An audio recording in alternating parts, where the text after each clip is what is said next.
peace of Yahweh be with each and every single one of you, and welcome to another episode of Seeds of the Witness. So, if you remember in the prior episodes, at least the last two, we've been delving into the subject of how to navigate all of this knowledge, all of this slew of information that exists throughout the world today safely, because not all of it is great. We do know that. And using the scriptures as our guideline, we took it all the way back to the beginning, where just at mankind's beginning, we saw that Father Yahweh was offering advice on this very subject, how to deal with all of this knowledge that was out there, even at their time. There's definitely a conversation to be had with respect to what they had at that time compared to what we have today. There's definitely been an increase in knowledge, like within the last 100 years or so. There's definitely a contrast between what existed for a long period of time up until that point, really from after, like the time after the flood, up until within like speaking about Noah's flood, because there was, more than one flood. But the time of the flood up until about like, the last 100 years or so, there's definitely a contrast in the amount of technology that existed between then and, within like the last 100 years, when we've had this huge jump in technological ability that's translated into people being able to do, things in terms of communicating information broadly and powerfully that they weren't capable of doing up until that time. Even though we took a look at some of the things that they were doing, even before this time period, to intensify the communication of certain ideas and certain images, and to try to place them strongly and persuasively, into people's minds. But nothing like what we have today, and how that compares to the time period of the beginning, where once again there's a conversation to be had when we take into account the fact that mankind started out with a very high degree of intelligence and civilization, and contrary to what is communicated by others that attempts to convey the opposite of that, like mankind started at a base and primitive state, and he's somehow, he's gone up since that time, and then we're at the height of civilization due to the increase in technology. Is actually the exact opposite, where mankind had a very, very, very high degree and level of what we would call civilization. Doesn't always mean all of this technological stuff that we see around us today. Simply because a person has the ability to do something, intelligence to create all kinds of different things, doesn't mean that they'll necessarily do that. There has to be a value for it there first. But if nothing else, speaking in terms of the intelligence, that was definitely, Adam named all of the animals. That's not mythical. That's not comical. That's not that's not fictional. The man literally had the brain capacity, and who can do that today, to name every single animal. So that tells you that mankind was operating on a different level cognitively and in terms of his mental abilities than what we have today. The only way somebody could accomplish something like that today is with an artificial brain made up of all kinds of computers jammed together and working in a team in unison to produce certain effects. He did that just with his own mind. Company by itself made her mind too, but all of that's another conversation for another day. The point is that was a challenge even starting out with respect to knowledge. So that was the first bit of advice given to mankind in the Garden of Eden, how to appropriately address all of this knowledge that's out there and keep it properly compartmentalized, so that mankind could keep things in perspective, because you are what you eat, and that's not just the hamburgers and french fries. That's also what the hyperphysical food, what a person feeds into their minds, right? So of course, what he told us is that it boils down to two ways. There's the way of life, that's of the tree of life, and then there's the way of death, which is of the tree of the knowledge of righteousness and evil. And with that being the case, since there's only two ways, the question that we had posed, if you remember just starting out, is, to which way do we belong? To which way do you belong?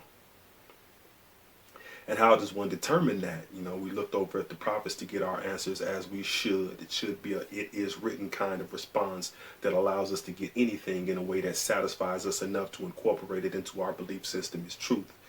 And what we found from the prophets was, like in Jeremiah 7:24, that it's obedience to Father Yahweh that determines whether or not one belongs to him, one following the commands that he's given us. And with that being the case, we asked ourselves, okay, well, what are some of the things he commanded? And one of the primary things that we dealt with first and foremost was that he's commanded us to use his name. But you know, that's a lot of controversy surrounding that. There's a lot of baggage associated with it, a lot of tradition. You know, people get dug in and they have a position, and it's more about victory and triumphing or defense than it is about truth in a lot of instances with regard to the discussion on the value and the importance of using the Creator's name or not using the Creator's name, which makes a conversation concerning it all, and trying to persuade people for the sake of their lives, for the sake of caring about them in their lives, to take an honest look at the information that's available today with a value for the facts and what's true rather than what's traditional, you know, or what I've always known to do. So you remember one of the things that we have begun doing in order to take a deeper look at, with the hope of helping a person to see things in a more dispassionate and more sensible way. The consequences that comes from not following that command, because the command is to remember. Call me to remembrance. If you remember in Isaiah chapter 43 and verse 26, call me to remembrance, call me with my name. We're still working on that one. A lot of information. Like, a person could talk for a long time on the information, the knowledge, the guidance that's provided in there. We'll just talk a bit on it though before getting on to other things. But the instruction that was given there, because that's really what it's all about. What you have is Father Yahweh, once more, who has it all, who, because of who he is as an individual, he desires to share what he has, which is eternal life and abundant living, with us, with mankind. He desires us to have the same joy that he has. But of course, that takes some guiding, that takes some teaching, that takes some learning. And so what we have in his laws and what we have in the instruction in the book of Yahweh and all of those things spoken in his name is what he's offered to accomplish exactly that, you know, as our Heavenly Father.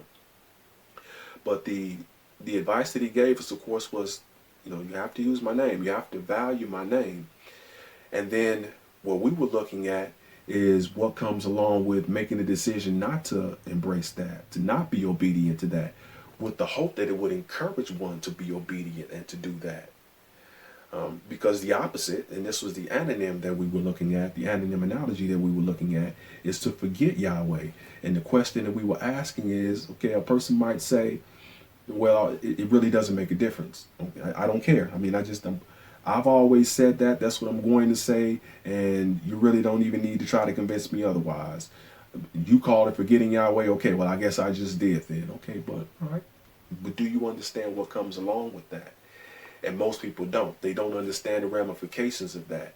Most people, the details of it are found in everybody's misery.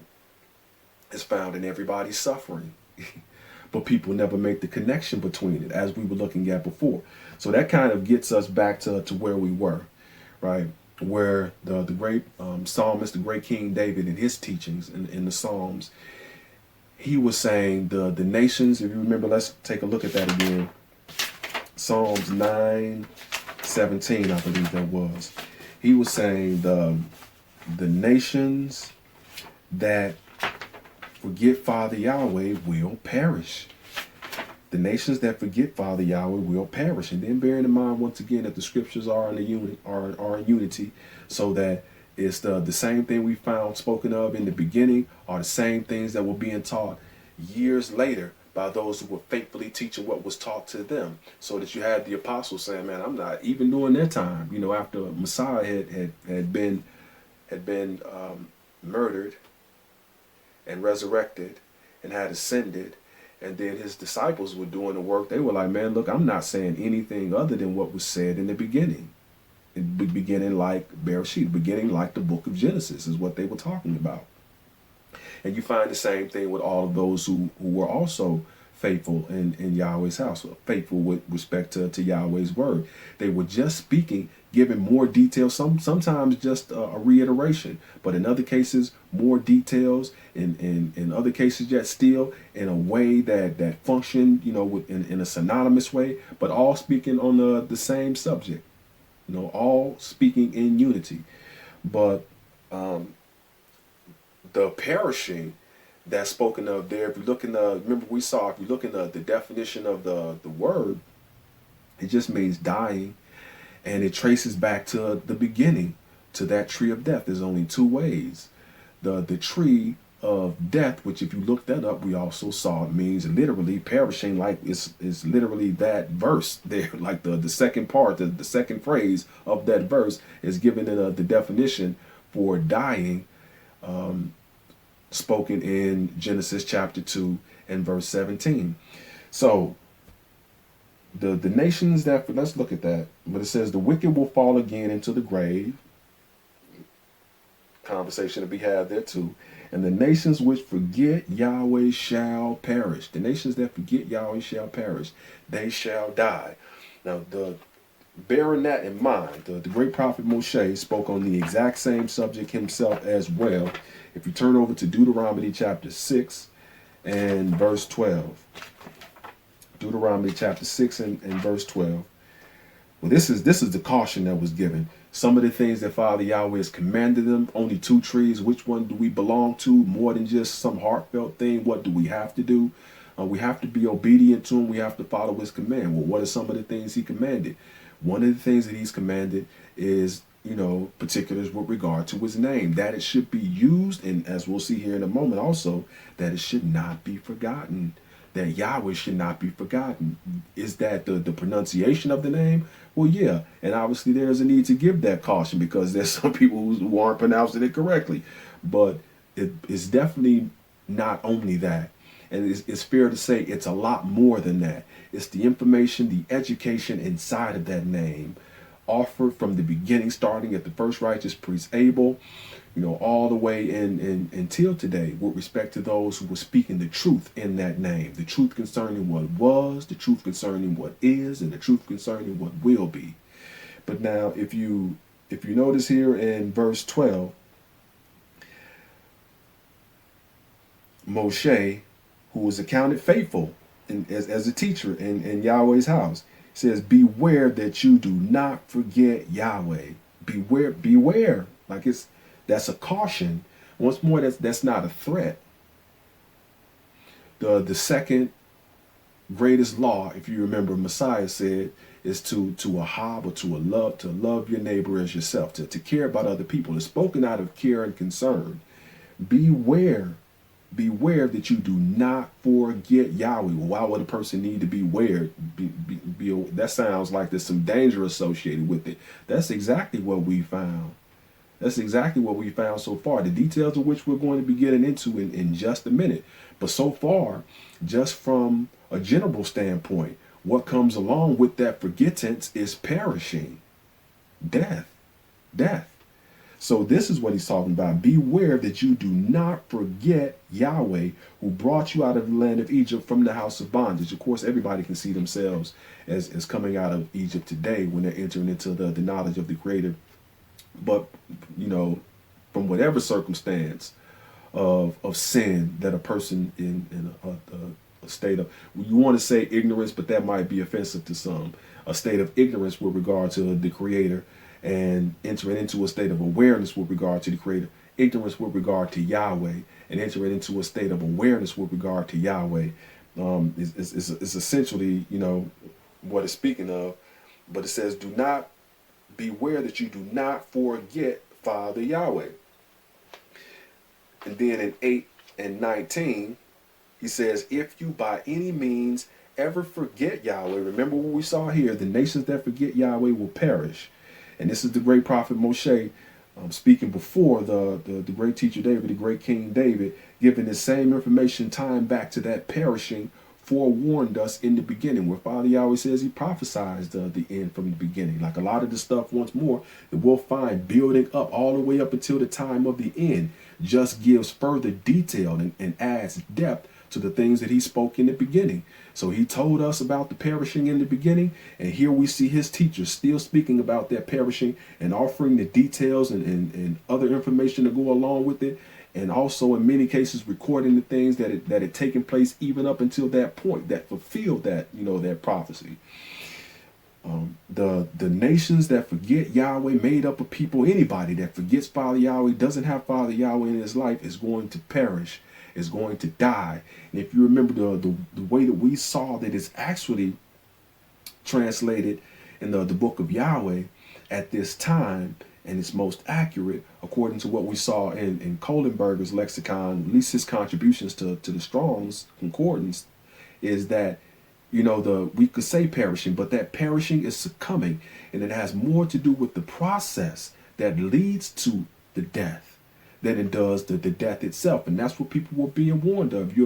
From the very beginning, you get caught up in the wrong kind of knowledge, and that begins to produce in you the wrong kind of behavior, as we'll get into in just a moment. And you're going to begin the process of death within yourself. And this is exactly what we see today. At this point, without Father Yahweh's intervention, everybody is headed to the grave. But of course, as we spoke about it before, he is going to intervene in this time period. And there will be some who will not see death. We will all not die. Okay, focusing on this right here says, if you by any means ever forget Yahweh your Father by following hinder gods to serve and worship them, I testify and witness against you this day that you will surely perish.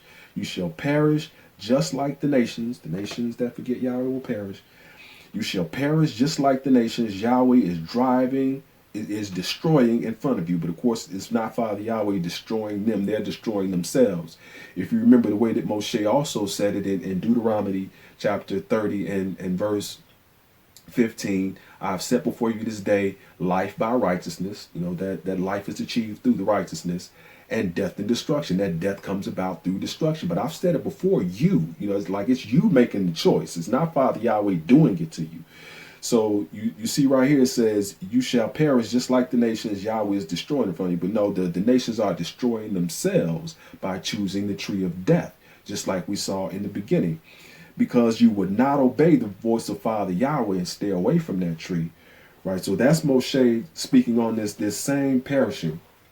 But now getting into the details of it, the succumbing, the process of death, all of the various choices that a person could make coming forth from that knowledge of righteousness and evil, the evil having been produced by iniquity. If you remember Messiah in Matthew chapter 7, speaking on the tree himself, and he added the detail to it that, it's the tree of evil, but it's also the tree of iniquity, and it's the iniquity is the doing away with, like what we're talking about now. It really don't make a difference. It's a small thing to refer to the Creator by His name. All of us want to be referred to by our names, right?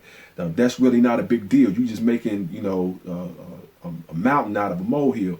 That kind of an approach to things. Iniquity, it's not just that. There's a number of other things, but that's how the evil is brought about, through iniquity. And it could be through any number of things that a person could be regarding as small, but in doing so, that is going to initiate within you, because each and every single one of those is a safeguard. Remember, it's the righteousness that leads to life. That righteousness, if you remember in Deuteronomy chapter 6, and verse 25, is accomplished through the laws. This will be your righteousness if you follow these laws. So any particular law there, if the righteousness, you can have it there, but if you just pull that back for a moment, it is the laws that are responsible for producing the life. It's what gets you the eternal life. So any particular law takes away from your ability to live forever, that a person chooses to do away with or make small, takes away from your ability to live forever. So, it's any number of ways, depending on the opposition that a person has to any particular one of those laws, that prevents them from doing something that they would like to do, something that they find desirable. based on what's been placed in them by the wrong kind of knowledge in many cases. Outright could be genetic information, but in either case, it didn't have to get in that way either. That kind of gets us in terms of thinking about, a hobby, others as ourselves, thinking about it that way too, because who we are ultimately becomes the substance of others.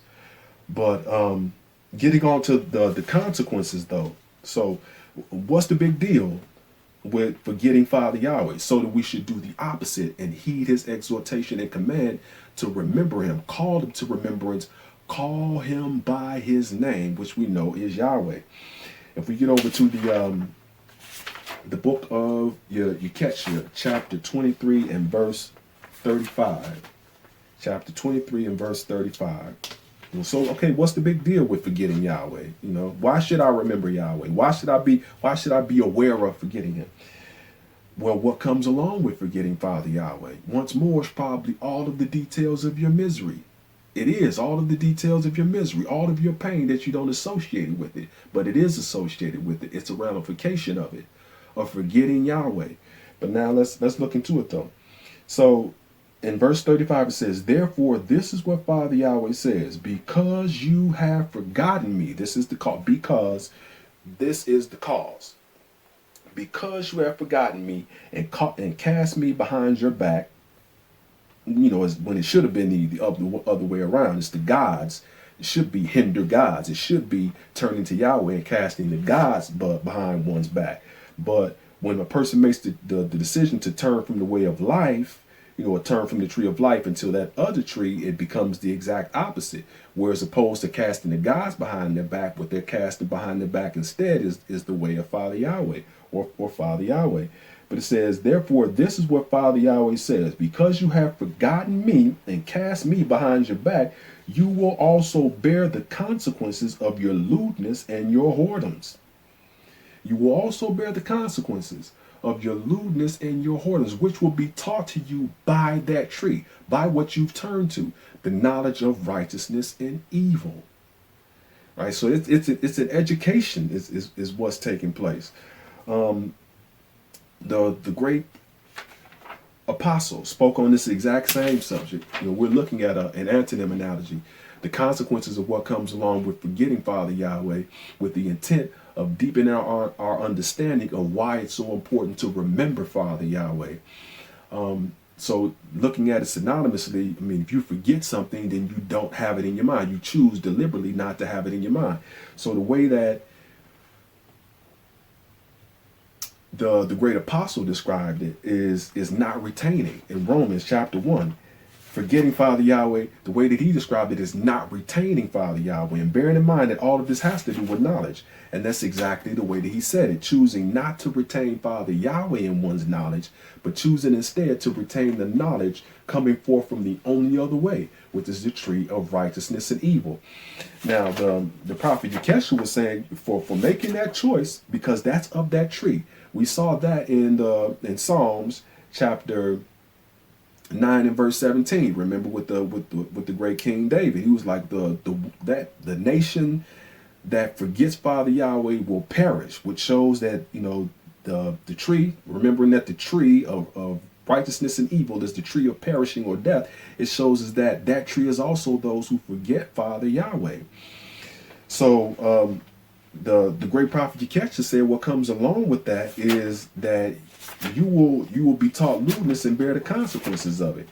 Here in Romans, Shaul is speaking about the same thing. He says, and starting at verse 21, he says, because that when they knew Yahweh, they did not glorify him as Father, key point, nor were thankful, but became idolatrous in their reasoning, and their senseless minds were darkened. Getting on to verse 25, he says, who exchanged the truth of Yahweh for the lie, Baals, Baalims, gods, goddesses, Elohim and demons, and worship and serve the creation rather than the Creator, who is blessed forever, like we were saying before. And he's just merely trying to share those blessings with us, really with all life. But praise Yahweh, hallelujah Yahweh. And Father Yahweh says, for this,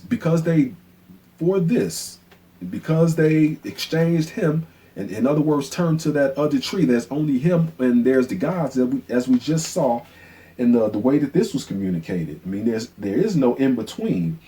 There is Father Yahweh whom they knew, and they turned from Father Yahweh, and in turning to Father Yahweh, they turned to that other tree, which is the tree of the knowledge of righteousness and evil, which is Satan and the gods.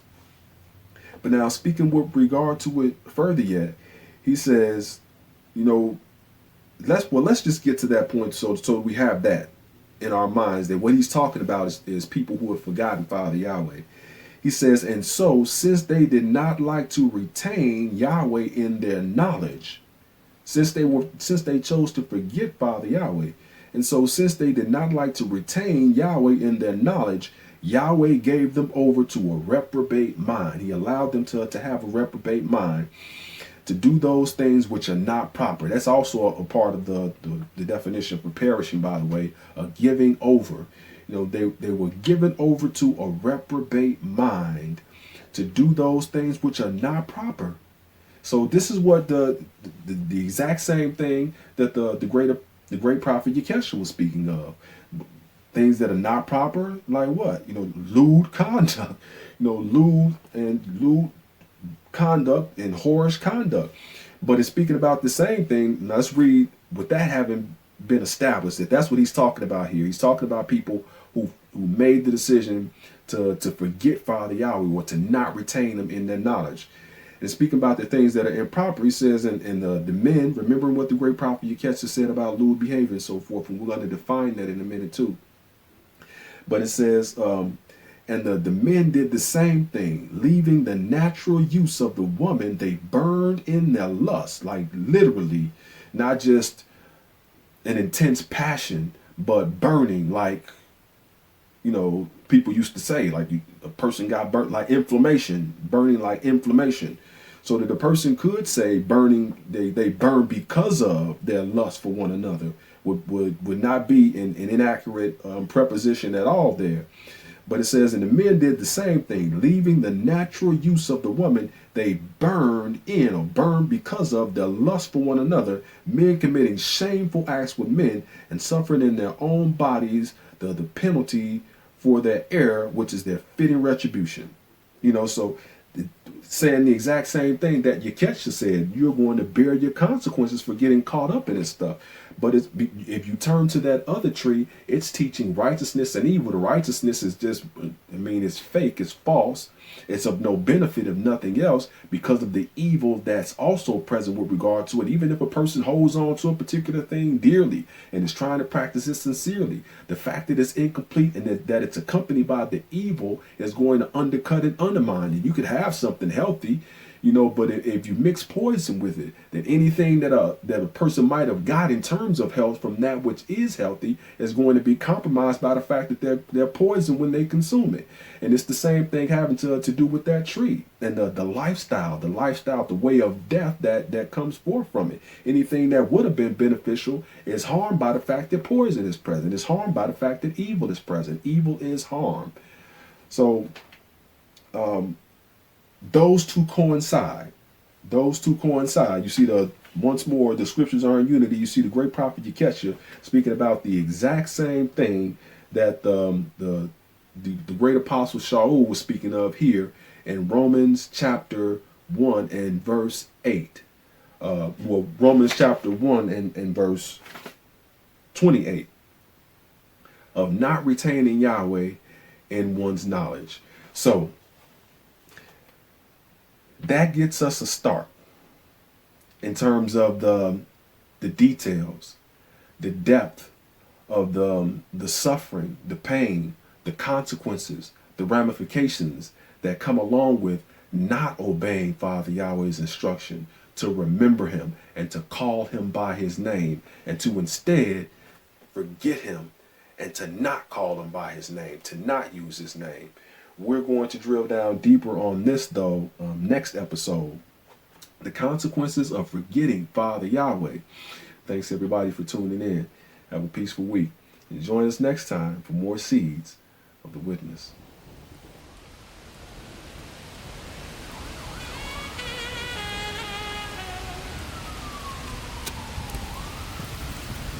creep.